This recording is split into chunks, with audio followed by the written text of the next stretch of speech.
Hi, Dr. Alex here, and welcome to the first in the Marvelous Musical Mayhem series, this time covering the Yamaha CP20. Now, usually I would not want to show my face because I don't want to disturb too many people, but for this video, where I'm actually going to have to play this keyboard, I'm going to have to show the keyboard and then I think, by necessity, my face. So, I guess I can wait no longer. Here it comes. It's me. I am a human being. Apparently. More or less. Anyway. Welcome to the Yamaha CP20.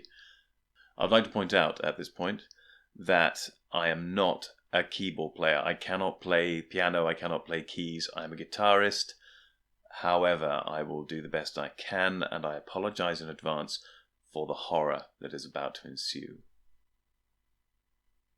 So, quick overview. This instrument is a late 70s, early 80s analog keyboard where it was trying to, in some degrees, mimic other instruments that existed at the time. So it has various settings, piano 1, piano 2, harpsichord 1 and harpsichord 2. But they're not quite as straightforward as they sound. They're not just trying to mimic a piano in two different ways or a harpsichord. They were, one, trying to do their own sound. This keyboard has a distinctive sound. The Yamaha CP20 and 30 series have a recognized sound.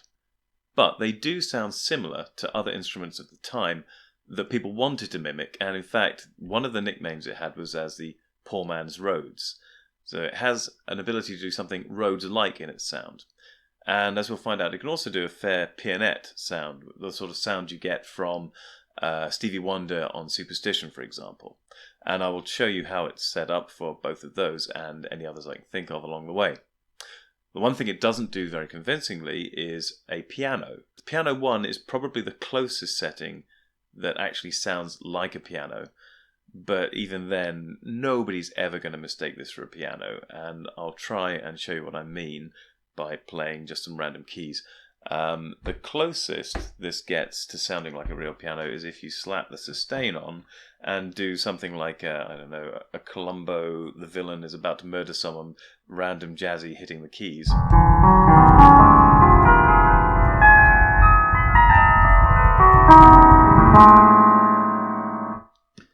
And I assume, even now, you can hear that doesn't really sound like a piano. It's got a nice sound, it's not a piano. So I'm going to move on from piano 1 because it's nice, but it's not really what I was getting into this for. I mean, okay, I'll play one thing with it rather than just hitting the keys randomly so you can get a better idea of what piano 1 sounds like, but this is not the one I'm going to concentrate on. Also, I'll just flash up now what the amp is set up for, and also all the controls on the both the amp and the keyboard so you can see. So here's piano 1 with those settings in place, and I just have to figure out something that I can maybe play. I don't know.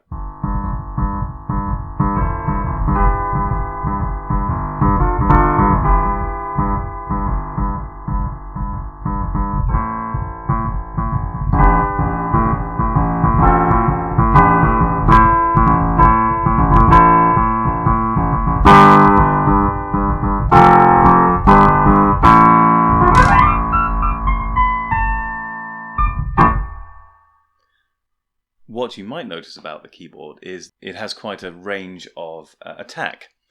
Using guitar terminology there, but basically it has velocity sensing, so it's weighted keys, so you can feel them resisting as you play, and it will respond to different speeds. There's also a decay and even a pitch alteration control, but I've left it on maximum decay just because it's just sounds closer to the instruments I'm trying to mimic for almost all cases.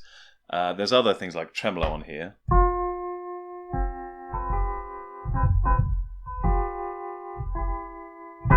You can hear that.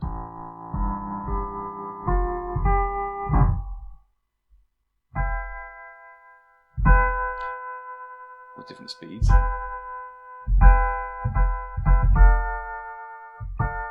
Different intensities.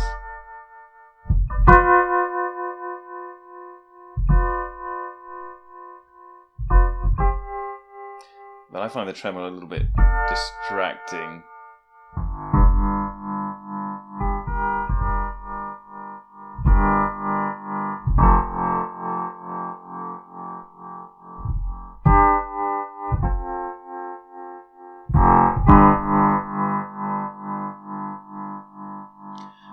But still fun.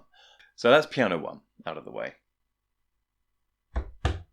Piano 2 is the one that I really bought this piano for. My mum has an acoustic upright piano which she plays, and it's horribly out of tune, and she seems to have some aversion to getting tuned. But I didn't want to give her just something that would be a straight out piano and do the same job as her original one.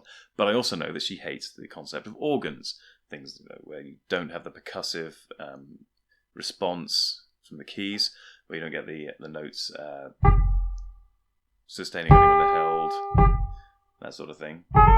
So I wanted to give her something that had a bit more of a piano feel but a different sound, and this is where this came along. I actually wanted to get her a Rhodes, but I don't have a spare £1,500 to £2,000 to tuck away on a Rhodes piano, so I went for this because it's a little bit cheaper than the Rhodes.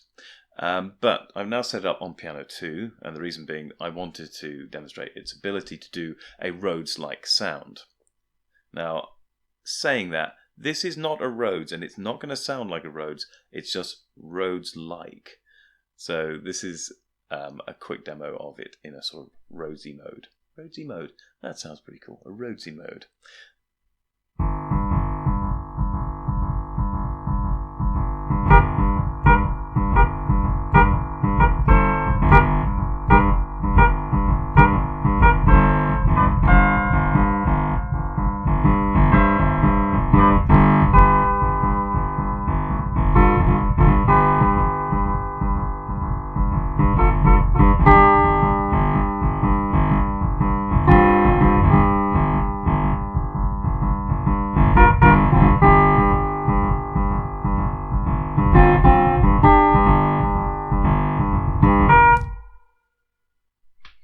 Before I go breaking copyright, I'll stop there. Okay, so there's a kind of Rhodesy feel to it. It does have a kind of bark. If you play it gently, it doesn't. But hit it hard, and there's a bit of a bark to it, like a Rhodes. Not exactly like a Rhodes, you don't have the tines or anything else there. You know, the complexity of overlaying barky sounds that you would have over the Rhodes, but it's trying to be a bit Rhodesy. Right up to the other end. Soft and a bit of a chirp there.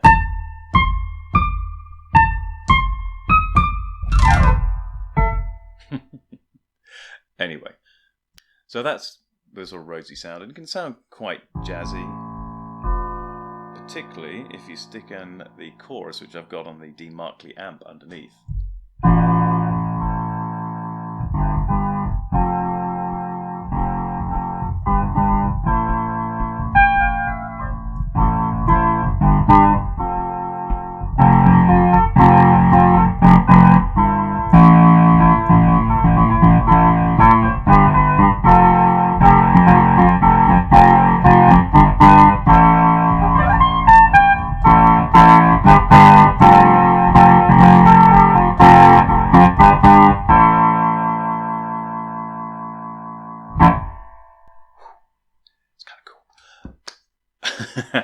And like I say, I'm not a keyboard player and pianist. I'm sorry about the thousands of mistakes and the limited amount of things I can actually play on this. But you get an idea of the sound there. It's kind of Rhodesy, but not really a Rhodes. But it's definitely got a distinctive sound. It has dynamics, which you kind of want from a piano-like instrument. And it's really kind of cool. I'm almost regretting giving it to my mum. But no, it's a present for my mum. I have to let it go. I have enough instruments in this flat as it is, so I do not need to have this Rhodes light in here as well. Next up,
so the harpsichord sound gives a fair sort of superstitious sort of pianette sound, and there are two different harpsichord sounds, of course, which switch between.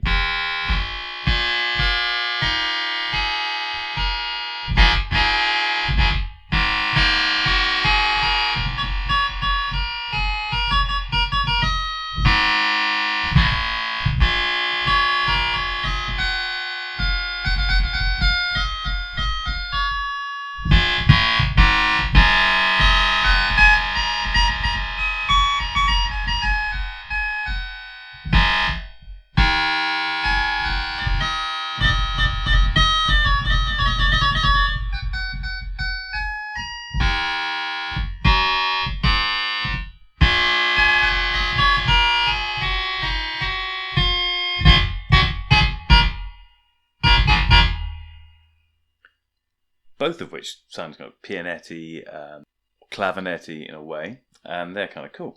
To get a sort of pianette, clavinet sound, I've slapped the treble up to maximum, the bass right down to the bottom.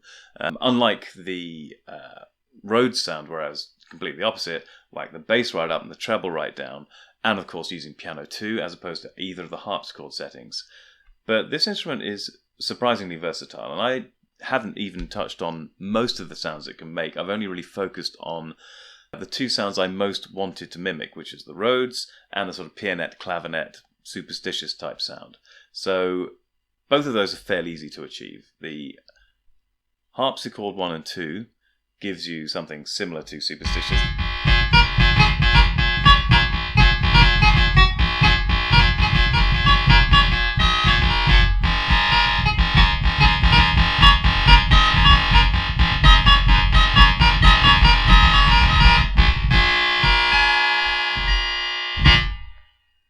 Either one. Slightly sharper.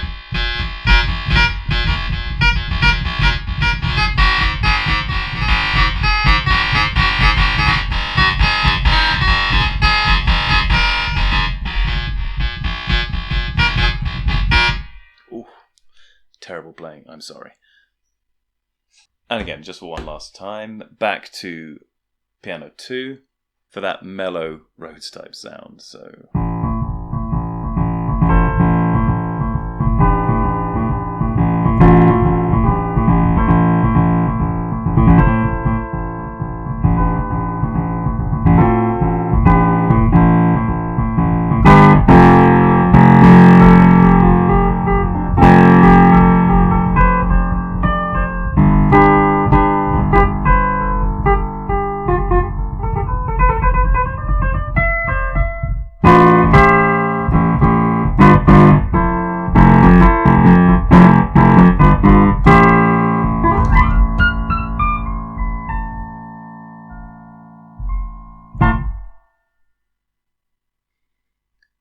And that, I think, has basically covered all I intended to cover with the Yamaha CP20. Like I say, I'm not a keyboard player, this is not my instrument, and I do not know half or even a tenth or even a thousandth of all the different sound combinations you could have. There are ways of balancing the piano and the harpsichord sound, which will give you a whole new range of different sounds, but these are the very basic ones I wanted to cover, and the ones which I'm going to tell my mum how to adjust it to, because she's getting on a bit, and getting too technical will confuse her to pieces. So the basic ones I've just told you are the ones I'm going to teach my mum how to set it up for. So that's the end of the first video in the Marvelous Musical Mayhem series on the Yamaha CP20. I hope this is in some way useful, or at least enjoyable. Enjoyment might not be the right word, but I hope you endured it and return for whatever Marvelous Musical Mayhem is in store next. Take care.